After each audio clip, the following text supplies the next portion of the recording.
রানা রফ কি একা একা কাজ করতো? আলবত নয়। রানা রফকে কারা কন্ট্রোল করতো? সরাসরি আইএসআই। একজন নয়, 5 জন হ্যান্ডলার ছিল রানা রফের। সেই অকাঠ্য প্রমাণ রাষ্ট্রিক্সের হাতে। দেখুন, রফের 5 হ্যান্ডলার বসে থাকতো সুদূর নেপালে।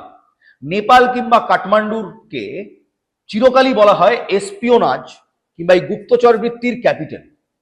কোল্ড ওয়ারের সময় সিআইএ বলুন, মোসাদ বলুন, আইএসআই বলুন, কিংবা আমাদের ভারতীয় ইন্টেলিজেন্স, সমস্ত এজেন্টরা কাঠমান্ডু কিংবা নেপালের থামেল অঞ্চলে গিজগিজ করে।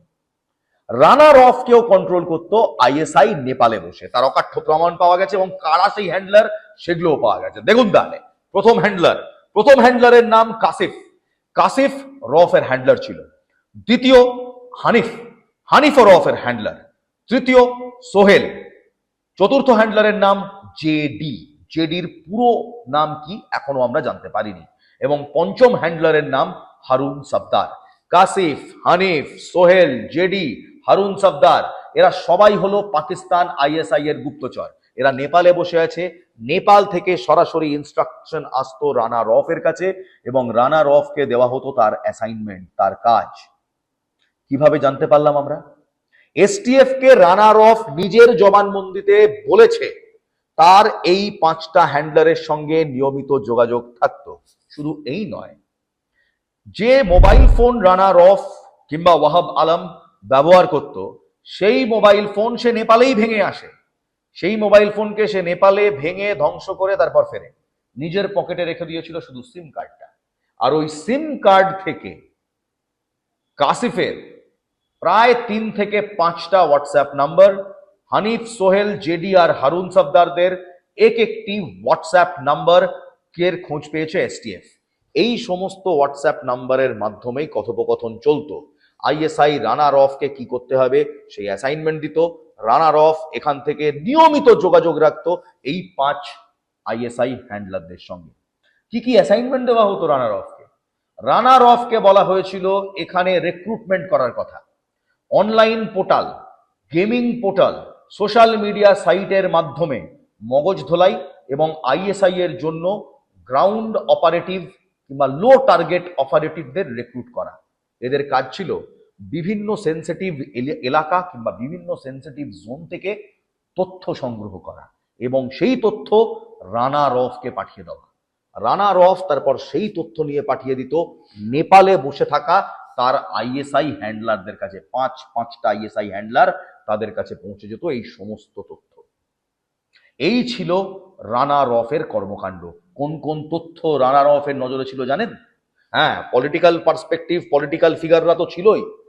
ফোর্ট উইলিয়ামের তথ্য, যাবতীয় সিকিউরিটি ডিটেলস, এমনকি ম্যাপ কিংবা নথি সংগ্রহ করার দায়িত্ব দেওয়া হয়েছিল এই রানা রফকে। রানা রফ এসটিএফ এর কাছে তার জবানবন্দিতে স্বীকার করেছে ভারতীয় রেল ব্যবহার করে বিভিন্ন রুটের কানেক্টিভিটি, রেল যাত্রা এক পোর্শন থেকে আরেক পোর্শনে কিভাবে যাওয়া যায়, তার কানেক্টিভিটি কি, এই সমস্ত তথ্য আইএসআই এর কাছে পাঠাতো রানা রফ। কলকাতা এবং তার পার্শ্ববর্তী অঞ্চল, বাংলাদেশ এবং তার পার্শ্ববর্তী অঞ্চল, অর্থাৎ বাংলাদেশের ভারত বাংলাদেশ সীমান্তবর্তী অঞ্চল, এই সমস্ত অঞ্চলের তথ্য ডেটা সে নিজে সংগ্রহ করত এবং পাঠাতো আইএসআই এর কাছে। এটাই ছিল তার অ্যাসাইনমেন্ট। এই রানা রফ পালাবার চেষ্টা করছিল বাংলাদেশে। সে বুঝতে পেরেছিল তার পেছনে এসটিএফ এবং আমাদের ইন্টেলিজেন্স এজেন্সিরা পড়ে গিয়েছে, সে যে কোনো মুহূর্তে গ্রেফতার হবে।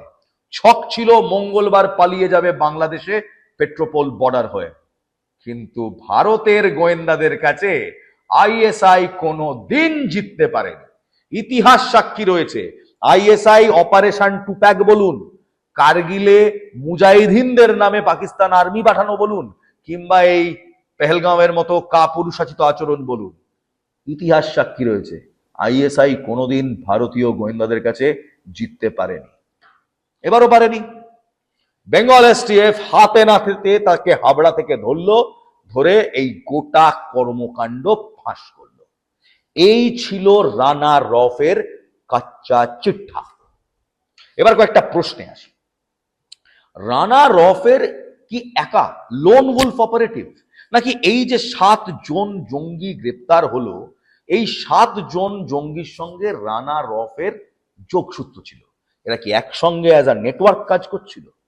আমাদের ইনভেস্টিগেশন বলছে রানা রফ পাকিস্তানি নাগরিক এবং আইএসআই এজেন্ট, তার জুহাব শেখ এবং সুমন শেখ, সেই জুহাব শেখ এবং সুমন শেখ যাদেরকে এবছর ফেব্রুয়ারি মাসে 2026 সালের ফেব্রুয়ারি মাসে মুর্শিদাবাদ এবং বহরমপুর থেকে গ্রেফতার করা হয়েছিল, তাদের সঙ্গেও কি এই রানা রফের কোনো যোগসূত্র ছিল?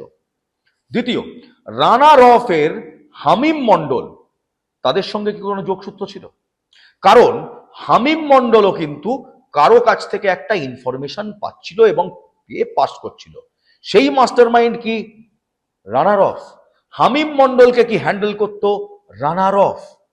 হামিম মণ্ডলের সঙ্গে ইতিমধ্যেই যে কন্ট্যাক্ট গুলো এস্টাবলিশ করা গিয়েছে তার মধ্যে একজন হচ্ছে অর্পিতা সরকার, যে হামিম মণ্ডলের সঙ্গে কাজ করত, এবং অন্যজন হচ্ছে আদিত্য সিং ওরফে রাজু, যে এই হামিম মণ্ডলকে একের পর এক তথ্য দিত। আমাদের প্রশ্ন, খগড়াগড় কাণ্ড কিংবা সেই বর্ধমানের খাগড়াগড় কাণ্ড, খাগড়াগড় কাণ্ডের পর থেকেই কি অ্যাক্টিভ হামিম মণ্ডল?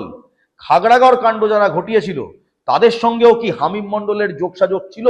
মাদ্রাসার নামে কি অ্যান্টি ইন্ডিয়া অ্যাক্টিভিটিতে হামিম মণ্ডল সরাসরি জড়িত ছিল?